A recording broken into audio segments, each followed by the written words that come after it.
having me. It's a pleasure to be here.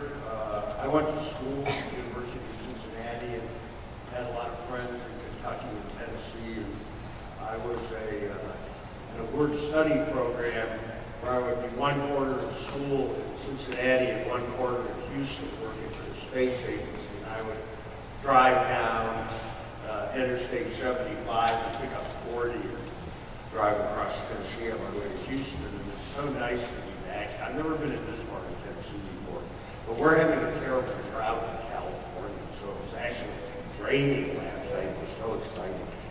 And, I was very pleased to be invited to come here because if you look across the country, this part of the country, the former tobacco growing states, are really have become a hotbed of activity. And after things being held back for many years, there's tremendous progress occurring in this part of the country. And I think we have Amanda Fallon, who's a current postdoc working with me, who did her PhD with Ellen Hahn in Kentucky, who's one of the other speakers, is actually going back to join the faculty there in July. And she's finishing a paper about what's changed, which is leading to this progress. And while that's not the topic of this talk, what's changed is that the tobacco companies about 10 or 15 years ago started screwing the farmers, and the farmers got mad. And the political alliance between the tobacco manufacturers and the farmers has really been fractured. And that's really weakened the industry politically in the tobacco growing states and created a lot of opportunities. So I'm pleased to see that things are moving here. And I asked Vicki what to talk about. She said, well, anything and everything. So I'm going to try and give you like 3 talks at once. I put it together last night, so I hope it works. But you'll notice one thing, by the way, I'm not going to talk about is the FDA, which I think is a hopeless mess. And I think it will be a very long time before anything useful comes out of the FDA. And the real progress on tobacco in this country has always been made not by the federal government, usually not the state governments, it's people like you. And so that's why I love coming to meetings like this, because it's the people at the grassroots, the people at the community level, who've really made the changes that we've seen all over the country. So I'm pleased to see you here and glad to be here. I like to start presentations on these issues with this study. It's a study of public attitudes toward tobacco, toward cigarette smoking in the tobacco industry in 1978. How many of you were alive in 1978? Not bad. How many of you were like 30 in 1978? Yeah, see, I was about 30. I used to go to, when I was speaking undergraduates, to start with this, it's like, how old were you in 1978? And then it was like, how old were your parents in 1978? Now it's like too scary to think about that. Well, that's when I got involved in this issue. And this is a study, not that was done by the NIH or the CDC. This was a study done by the tobacco industry. And what it said was the original Surgeon General's report, followed by the first hazard warning on cigarette packages, the subsequent danger warning on packages, the removal of cigarette advertising from television, and the inclusion of the danger warning were all blows of sorts for the tobacco industry. They were, however, blows that the cigarette industry could successfully weather because they were all directed against the smoker himself. While the overwhelming majority of the public has been convinced that smoking is bad for the smoker's health, this has not persuaded very many people to quit. And that was true then, and it's still true today. Lecturing smokers that they're going to kill themselves doesn't motivate behavior change. But the tobacco companies went on and said the Anti-Smoking Force's latest tack, however, on the passive smoking issue is another matter. What the smoker does to himself may be his business, but what the smoker does to the non-smoker is quite a different matter. This we see as the most dangerous development to the viability of the tobacco industry that has ever occurred. Okay, this is like 30 years, almost 40 years ago. This was before we knew passive smoking caused lung cancer. It's before we knew it caused heart disease. It's before we knew it caused sudden infant death. It's before we knew it caused breast cancer. And yet the public had really figured this out. And what the tobacco companies realized way back then was that the passive smoking issue and the concern, not only among non-smokers, but among smokers about the effects that their air pollution was having on other people, was a huge behavior change motivator. And that the issue of secondhand smoke was just undermining the social acceptability of smoking. And it's these social norms and social acceptability issues which really drive the whole issue, and which you should really put at the top of mind when thinking about everything. Now, where are you sitting today in Tennessee? You've made some progress. As you just heard, you actually have some money, and you know that's a good deal. Having money is better than not having money. And if you spend it smartly and aggressively, you can make a real difference. You have a state law, which is kind of okay. It covers workplaces except for very small workplaces. It covers restaurants, which is a good thing. But it exempts bars and other, quote, adult venues. And I'm going to show you that's very, very important exemption that needs to be gotten rid of. Because, well, I'll get to that. The important thing about secondhand smoke, especially when you talk about heart disease, is that it doesn't take much cigarette smoke to cause a lot of effects. And you don't have to read all of the stuff on this slide, but these are all different biological measures of effects which are bad for your cardiovascular system and can lead to heart attacks. And the interesting thing is that the dose response for these effects is very nonlinear. A little bit of smoke has a big effect. And I'm going to talk about the second thing, endothelial function, and I'm going to talk about a little biology for a minute because I found that this actually empowers people in political debate. So all of you have arteries, right? Anybody not know that you have arteries? Blood goes through your arteries. Your heart pumps it out. It goes into your aorta and then into smaller arteries and then smaller arteries. And then ultimately gets to your muscles and other parts of your body. And these arteries are lined with a lining, kind of like a Teflon lining, that's one cell thick called the endothelium. And the endothelium, it turns out, is very, very important because when your need to get blood going through your body increases, the blood flows along through the arteries, it speeds up. The friction of the blood against the lining of the endothelium stimulates the cells to give off something called nitric oxide, a chemical called nitric oxide. And the nitric oxide makes the muscle part of the artery relax, so the arteries get bigger. And this happens on a minute-to-minute basis, and it's how your arterial system adapts to changes in need. And this is a very important process in some commercial areas, namely Viagra and Cialis, because the way Viagra works is exactly the same process. It stimulates the release of nitric oxide, which causes arteries to get bigger and gives you an erection.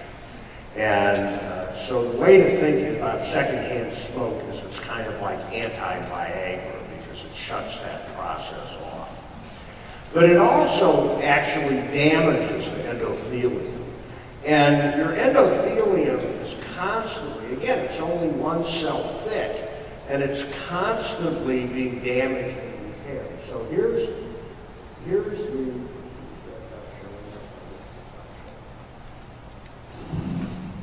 so you can see the little horizontal lines as the artery and then you can see the cells on there. And cigarette smoke, eating a Big Mac, all kinds of things, actually damage the endothelium, and the cells can actually be detected in your blood. And then the damaged endothelium gives off a chemical which attracts new cells to repair the endothelium. So there's this constant process of damage and repair. And what we did, this is a study of healthy young adults. And again, you don't need to worry about all the details, but we took people and put them in an exposure chamber and exposed them to secondhand smoke for 30 minutes at about the level that you would get in a bar. And if you look at the graphs on the right, the hatched areas when they were exposed, and the dark lines are measures of dead endothelial cells that you could detect in their blood. And you can see that 30 minutes of exposure, you get way more dead endothelial cells floating around in your blood. And that is still increased 24 hours later, so these effects persist. The open circle lines are a clean air control, so you're always having a little bit of damage being done, but it gets way bigger. This is, I think I'll skip that. You then see an increase in things called endothelial progenitor cells in blood, again the black circles. And these are stem cells that your bone marrow produces that are sent off to fix the endothelium. And so the endothelium has been damaged. It's sending out chemicals to say, I need to be fixed. The bone marrow is seeing the chemicals. It's producing the fixer cells. But these fixer cells have to make their way to the damaged area and actually do the fixing. And they kind of smell a chemical called VEGF, vascular endothelial growth factor. And if you take these endothelial progenitor cells and put them in it's a little different than this, but like a petri dish, and put some VEGF in it, you can actually watch them move because they're attracted to it, and they don't move. So if you look at the open circles, that's kind of how fast the endothelial progenitor cells move when you have normal function. And you can see in the black circle, black line, after the 30 minutes of exposure, they don't move. So what do? You damage the endothelium. The endothelium says, help me. The bone marrow produces cells to help, but they don't work. And so what you end up happening, is when you're exposed to secondhand smoke, you increase the amount of injury and you turn off the repair system. And this happens very fast, within minutes. And in fact, we have other research we've done in animals that show this happens in 1 minute, where it starts to happen. So, one of the misconceptions, and you heard about it a little bit when I was being introduced, people think smoking lung cancer. And if you smoke, it takes a long time to get lung cancer. It takes a long time for the lung cancer risk. These cardiac events occur right away. And when you're talking to politicians and to policymakers who mostly care about right now or maybe next year, and if they're real long-term thinkers the year after that, 20 years from now, they're going to be out of office, and they don't care. But this is like 1 minute. You walk into a bar where people are smoking and your endothelium isn't working as well as it used to. And the other thing, through processes that are very similar to this that happen, is there are things in your blood flowing around called platelets, which form clots. And again, very brief exposures to secondhand smoke take these platelets and make them sticky. And when they start sticking together, if you cut yourself, when they form a blood clot that stops you from breathing, that's really good. But if they're turned on when they shouldn't be, those sticky platelets stick to the lining of the arteries, and actually that's what physically tears up the endothelium. And if you have an atherosclerotic lesion, a narrowing of the arteries because you smoke or eat too much ice cream or have a crappy family history, what you end up with is a little cap that's holding down a bunch of fat under pressure. And what happens when you have a heart attack or one of the ways you can have a heart attack is these sticky platelets, you remember, are being pushed along in the blood, and they stick to this fibrous cap and tear it, and then the fat squirts out, and that's a heart attack. And so smoking or passive smoking can have triggering effects. Even if you've never smoked, if you're at risk of a heart attack, they can trigger a heart attack. So all of these things will lead you to think that if you change exposure to secondhand smoke, you would see immediate health effects. The other thing I mentioned is this very steep dose response curve. This is a graph of air pollution levels of ultrafine particles, very, very small particles, the kind that come out of a cigarette or a diesel engine or an e-cigarette, which I'll get to later. And you can see that as the concentration of ultrafine particles goes up, the risk of heart attack goes up. And it is very steep at low doses. And this is a graph which shows heart attack risk associated with active smoking at different levels, secondhand smoke, and air pollution.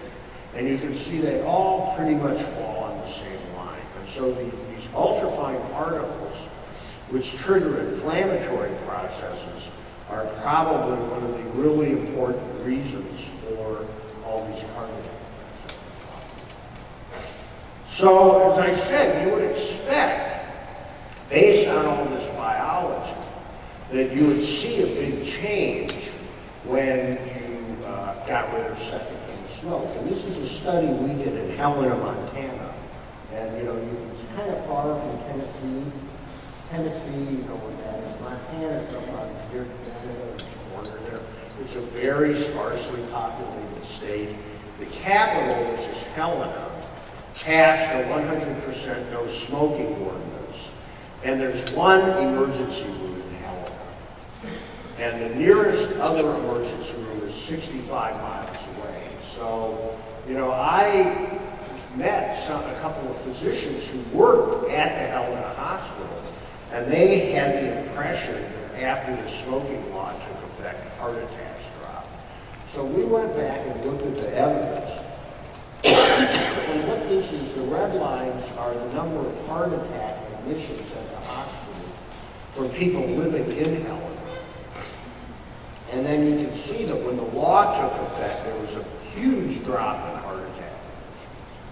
And then the tobacco forces went to court and got a court order suspending the law, and you can see that the number of heart attacks went up.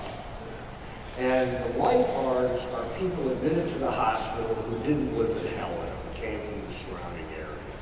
And when we first published this was wildly controversial, because how did you have such a big effect so fast? But now there have been about 45 studies published looking at different endpoints. And this is the summary of all the results. And these are presented as what's called a relative risk. So you're comparing essentially the rate of heart attacks or other bad things happening in places that they have smoking laws, smoking restrictions, with places that don't. So if there's no effect, you would get a relative risk of 1. Well, the first 3 bars are looking at heart attacks and similar kinds of hospital admissions. And the orange bar is a law that only restricts smoking in workplaces. And you can see it cuts heart attacks about 10%. When you add restaurants, it's about the same. You get about a 10% drop. But when you add bars, the effect doubles almost. You get a 20% drop. And so when you're going back to policymakers to get rid of the bar exemption in your state law, you can say to them, you know what, if you include bars, you're going to cut heart attack admissions in hospitals in Tennessee by another 5 to 10%. And you always hear these economic arguments, oh, it'll cost the economy, which are, of course, baloney. All the objective studies show that's not true. But I mean, I don't know how much money taxpayers, businesses, and regular people in Tennessee would solve if you could cut heart attack admissions to the hospital by 5 or 10%, but it's a lot of money. It's more money than they're spending on tobacco. The same thing is true that the second set of bars are looking at other heart disease, admissions for chest pain, things like that. And again, you can see a dose response with stronger laws leading to fewer heart attack admissions. The next one, the third set of bars, is for strokes. And again, you see a big drop in stroke admissions. And the third one is for respiratory disease. And so, and these are effects that occur within a month. The next month, the data is collected monthly. So you're seeing big positive impacts not only on health, but on health costs in a month. And this fiscal year, if you're talking to politicians. This is a study that we published about a year and a half ago from Colorado. And there's a lot of variation. But this is looking at ambulance calls and how ambulance calls changed when you put in place smoking restrictions. When Colorado passed its state smoking law, they exempted casinos. The casinos are sort of the last big third-party ally left from the tobacco company. And the slide closer to me shows what happened to ambulance calls in Gilpin County, which is a little bit west of Denver, and there's a bunch of casinos. And it's hard to see because there's so much variation. But there was a 15% drop in ambulance calls. Maybe it was 19% drop in ambulance calls not originating from casinos in Gilpin County when they banned smoking everywhere but in casinos. There was no change in ambulance calls from casinos. 2 years later, they extended the smoking ban to casinos.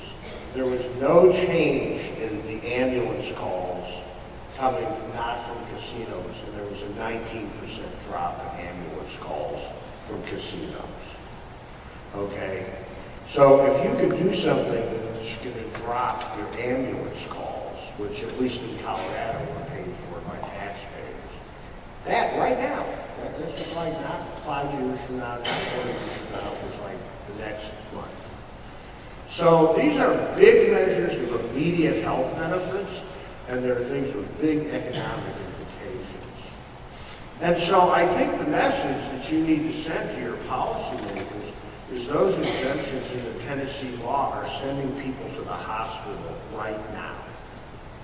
And if they got rid of those exemptions, fewer people would be going to the hospital with heart attacks and strokes, asthma, and other problems. And it's costing taxpayers, businesses, and individuals a lot of money right now. And it would be good for the Tennessee people and good for the Tennessee economy to close those loopholes. Now, the other really interesting thing when you look at these data is you see the effect of including smoking in bars, and banning smoking in bars has these very large effects on hospital admissions. And you'd say, though, that there aren't that many people who go to bars. They're just not. I mean, people go to bars, people work in bars.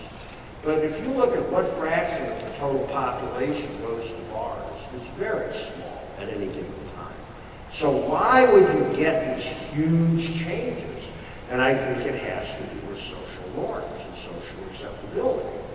Because the social message which is sent when you make bars smoke-free is smoking is out.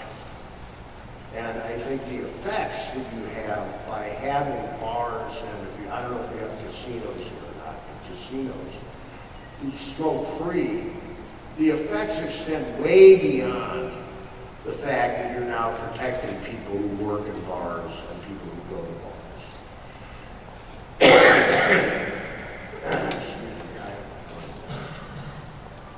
The second, so that's the first part of the talk. The second part of the talk is to just make the point that tobacco control works.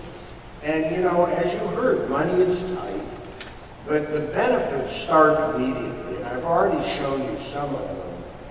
But this is from an analysis that we did of California. And we've actually looked at this again more recently in California and also in Arizona, and we're working on a national model. But this graph here, top graph,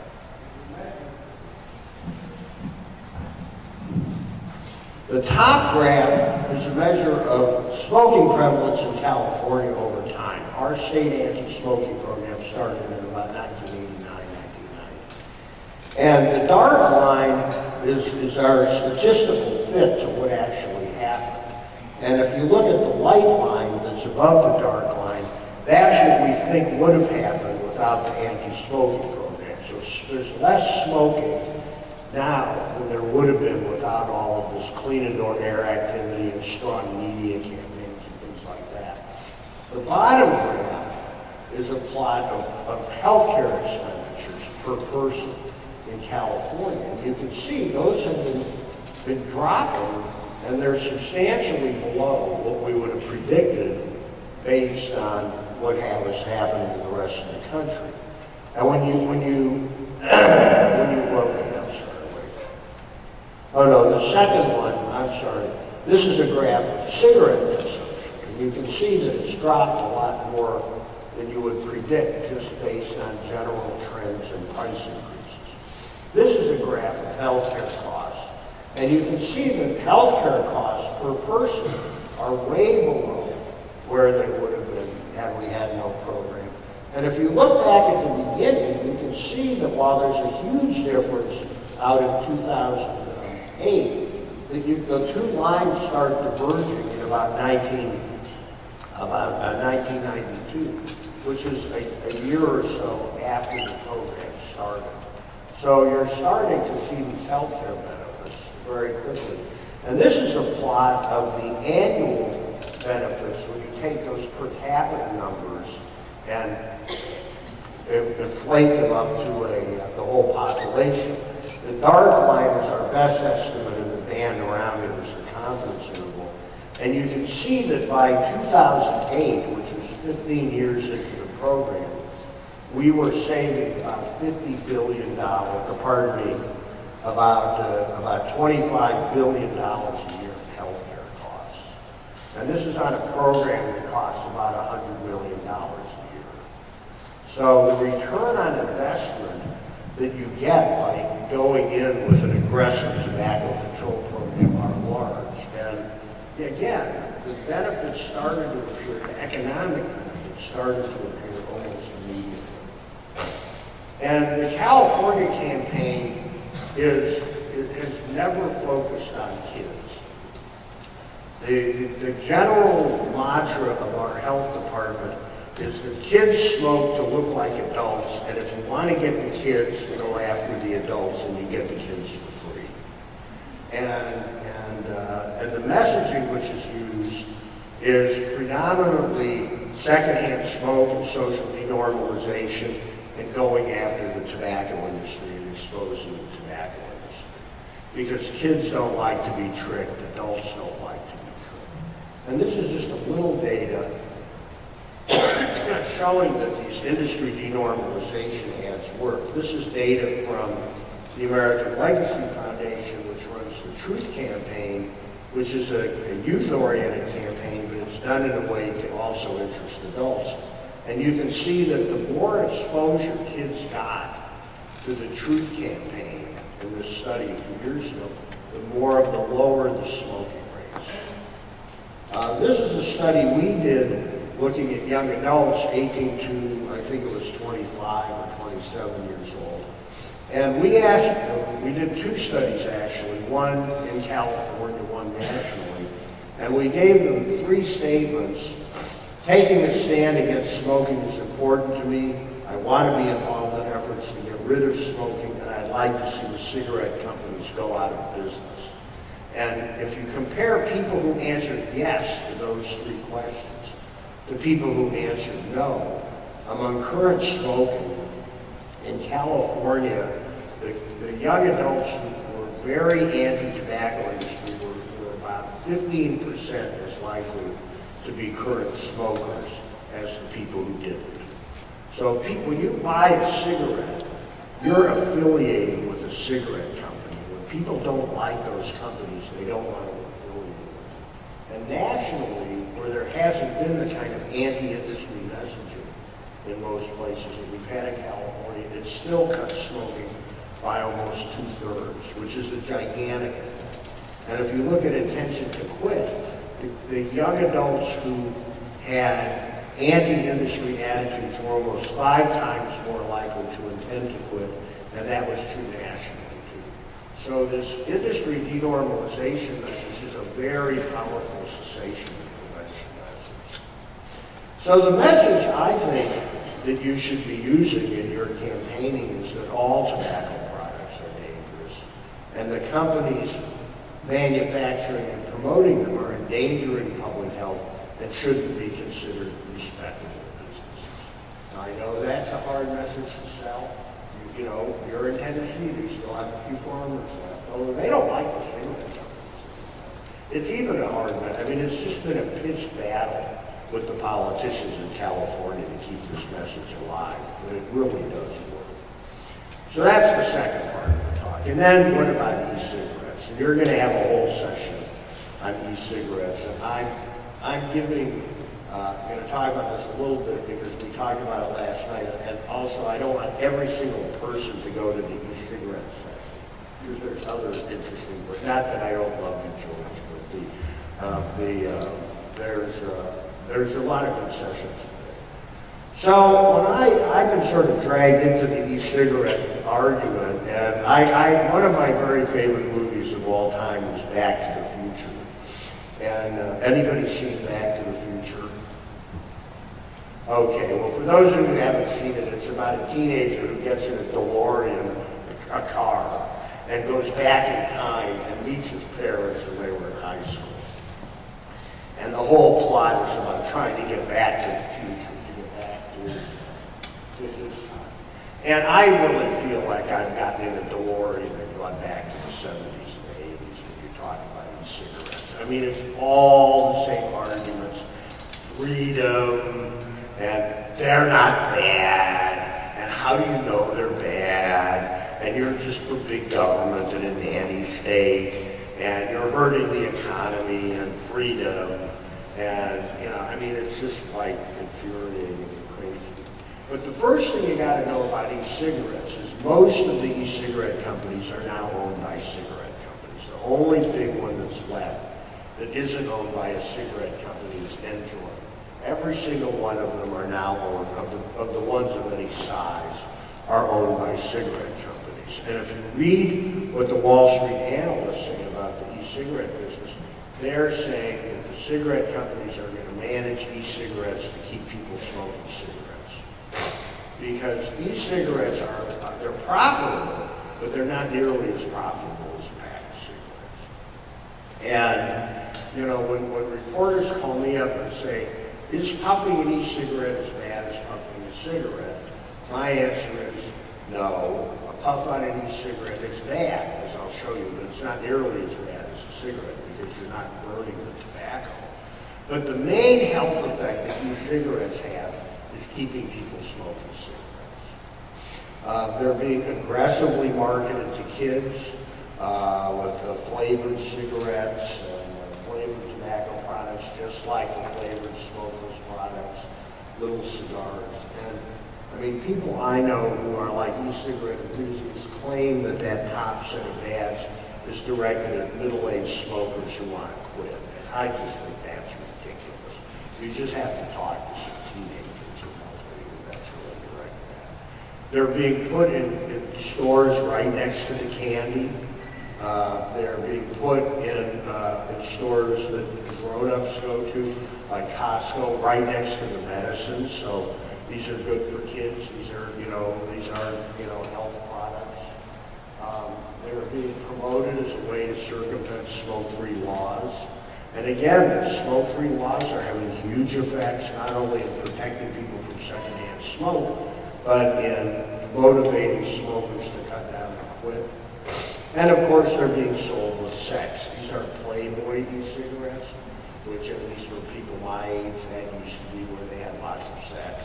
You know, I don't know, it doesn't seem the magazine isn't doing so well, so young people are probably finding other places to get sex images. But, you know, they're being sold, like Android is being sold by a woman named Jenny McCarthy, who in addition to being a leading spokesman against her spokeslady against vaccination of kids, was Playmate of the Year in 1994, I think. So, and if you look at the ads she's using, they're very like, let's do sex. And then this is an ad in the current issue of Sports Illustrated, and it's like, you know, slim charged and ready to go. I mean, what could that possibly be talking about? I was interviewed by NPR about this ad, and when they asked me what I thought of it, I was kind of speechless. And normally when you do a radio interview, if you bumble around, they let you say it again, which I did. I said, let me say it again. They actually put me bumbling around on the radio to show that you just didn't know what to say about it. Now, again, e-cigarettes do deliver lower levels of some toxins in cigarettes. This is from one of the studies that measured a bunch of bad things in cigarettes, formaldehyde, acetaldehyde, a bunch of other bad things. And you can see that taking 15 puffs out of each cigarette, which is about the equivalent of smoking a cigarette in terms of nicotine dose, if you just look at those numbers, you'll see that they're generally much smaller than for a conventional cigarette. They're still bigger than a nicotine inhaler, but you know, if you are using an e-cigarette, you are getting less of a lot of cancer-causing chemicals, so that's a nice thing. But if you look at the ultrafine particles, you're getting about the same load that a smoker would get of cigarettes. In fact, the particles are even smaller. And so the graph on top is a plot of particle count against size, and it's a log scale. And you see that the e-cigarette particles are about 100 microns across. Those are very, very small particles that get very deep into your lungs. And the way these cigarettes work is they heat up this liquid that has nicotine in it and make these ultrafine particles, and that aerosol is what carries the nicotine deep into your lungs. The bottom graph is the cigarette smoke, which you can see also works the same way with aerosol ultrafine particles, but the particles are actually a little bigger in the cigarettes. And so I've asked people who are experts in particle biology, does the fact that the e-cigarette particles are aerosolizing the liquid, whereas conventional cigarette particles are made from burning things, does that matter? And that what they all say is nobody knows, but probably it doesn't matter. Probably what matters is how big they are. So, and it's these fine particles that are causing a lot of the cardiovascular effects that I talked about. In terms of adult behavior, the most common reason to use e-cigarettes is they see them as safer than cigarettes. They're using them to try to quit smoking, and they're using them in areas where they can't smoke. But the problem is, and if a smoker stopped smoking cigarettes and went to e-cigarettes, and it didn't affect their chance of quitting, it didn't affect initiation, that would be better. Okay, we don't know exactly how much better, but it would be better. But the problem is that's not what's actually happening. The great majority of people who use e-cigarettes are what are called dual users. They continue smoking at the same time. And another effect that they have, and there are 5 studies in the population of the relationship between using e-cigarettes and whether or not they quit smoking. And again, this is one of these odds ratio relative risk things. The graph is to the sideways from the other one. But that vertical line is at a risk of 1. And you can see that every single one of the studies found that smokers who use e-cigarettes are less likely to quit smoking than smokers who don't use e-cigarettes. And when you pull them all together, you get that little diamond at the bottom. The e-cigarettes are reducing cessation by about 1/3. So the big effect that e-cigarettes are having having in the population among adults is to keep from smoking cigarettes. This is a huge effect. Now, the e-cigarette enthusiasts will say, well, yeah, they're still smoking, but they're not smoking as much. But because of that nonlinear dose response curve, any smoking is giving you essentially the whole cardiac risk. If you're smoking a cigarette or two a day, you're getting almost the whole risk. Passive smoking gives you 80% of the risk of a pack-a-day smoke. So there's no benefit there. And there might be some cancer benefit because you are getting less cancer-causing chemicals.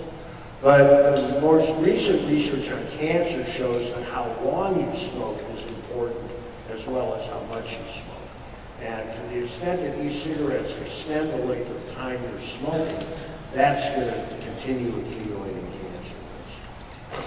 Now, what about kids? In the United States, the CDC did every year they do a big survey called the National Youth Tobacco Survey, and what they found was use of these cigarettes has doubled between 2011 and 2012. It's just youth among youth is just exploding. We took this same data and looked at what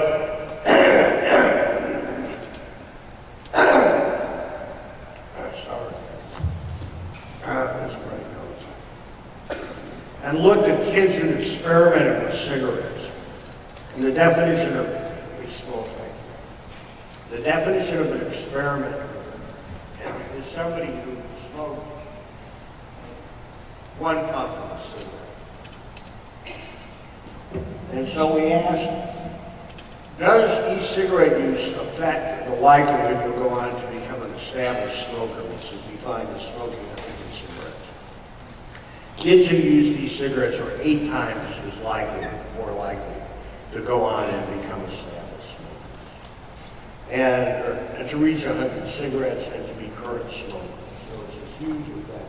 And the other thing, like with adults, kids who use e-cigarettes are much less likely to quit smoking. Whereas e-cigarette use was associated with quitting in adults by about 1/3, in youth, it cut quitting by about 80%. So these are huge effects on kids.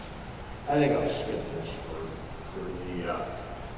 because I'm probably going too long. The other thing is that some kids are starting nicotine addiction with these cigarettes. If you look at the 2012 U.S. data, 14% of kids who are in middle school and high school who report using these cigarettes say they've never smoked a cigarette. We looked at data from Korea, it's about the same, about 15%. There's more recent data from Utah that the Utah Health Department collected, and they found that 1/3 of kids who are using e-cigarettes in Utah, where it's illegal to sell an e-cigarette to a kid, are not smoking cigarettes. And the nicotine that e-cigarettes deliver is just as addictive as the nicotine that a regular cigarette delivers. The other really interesting and troubling finding from Utah is if you look at the 3 bars closest to me, that's e-cigarette use among kids in grades 8, 10, and 12. And the furthest away bar is among adults. And so the e-cigarette market penetration among kids is way faster than among adults. They pollute the air. This is the first study that was published about a year and a half ago, measuring air pollution around e-cigarettes. And while they're less polluting than a cigarette, they're still putting a whole bunch of bad things in the air at about 20% the rate of a cigarette. And 9 of these chemicals are on the California list of known carcinogens and reproductive toxins. So what are the policy issues around these cigarettes? Well, one is that the marketing, it's just completely out of control. There have been a couple of studies done, a couple of people in Congress put a study out. If you look at e-cigarette marketing today, it looks like cigarette marketing from the 50s and the 60s. There's health claims, they're using doctors, sex, it's glamour. You know, we haven't seen a cigarette ad on television since 1972. It's been illegal. Okay, how many of you were alive in 1972? Even less than 1978, okay? About 2/3 of the American people have never seen a television ad for a cigarette. And the e-cigarette ads are back on television. And they're targeted at kids, and they're probably leading smokers to what to do. They're in the movies and using celebrities just like the cigarette companies. They're making the smoke anywhere claim as a way to get around smoking restrictions. And they're making all kinds of wild-ass health claims that there's only harmless water vapor, but it isn't hurting anybody. There's the issue of regulating them as products, something that the FDA should be doing and will probably not do anytime soon. And then there's the question of how to tax them.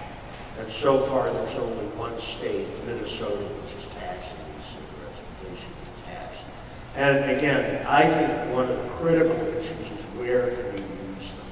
And there's now about 175 cities, including New York, Chicago, LA, and San Francisco, that have included e-cigarettes in their local clean indoor air laws. A few states have done it, and I think one thing you all should do is go home and get your local cities or counties, whatever the appropriate legal jurisdiction is, to say you can't use e-cigarettes indoors. Okay, there's no preemption of that. The state law only applies to cigarettes. And it's a great way, it's a huge way to head off a problem, to protect people from secondhand e-cigarette aerosol. There are studies showing that bystanders have detectable levels of nicotine in their bodies from secondhand exposure. And also it will give you something you can clearly do at the local level about this issue. Now the tobacco companies are paying a lot of attention to this. And they're out there using the issue of youth access as what politicians call Trojan horse legislation. They're going into, and this is happening here in Tennessee too, I'll show you in a minute. They're going to politicians and saying, we don't want kids to smoke, so let's pass a law banning sales of these cigarettes to kids under 18, and by the way, let's put them in a different part of the health code so you can't tax them. Let's preempt any local regulation of where you sell them. And my advice to you is to tell the Tennessee legislature you don't want them to do anything about e-cigarettes and deal with it at the local level. And at the local level, right, say you can't use them indoors, you can't use them in bars, you can't use them in workplaces, hospitals, no place to restrict where they're sold to get them away from schools, to restrict the sale of flavored e-cigarettes, which is what Chicago has done. So what's your agenda? Well, first you need to close the loopholes in the state law. You need to get bars included. You need to get rid of the preemption. That will have immediate health benefits and immediate economic benefits. You've got a good start on your tobacco control program. You need to make sure it keeps growing and expanding in its scope. You need to deal with e-cigarettes. As I said, incorporate them into local clean indoor air legislation. And it's something you can do and block bad state legislation. And there are two bills in the legislature right now, HB 1641 and SB 1698, which are pro-industry bills that will make it harder to do any meaningful e-cigarette policy making. Those should be stopped.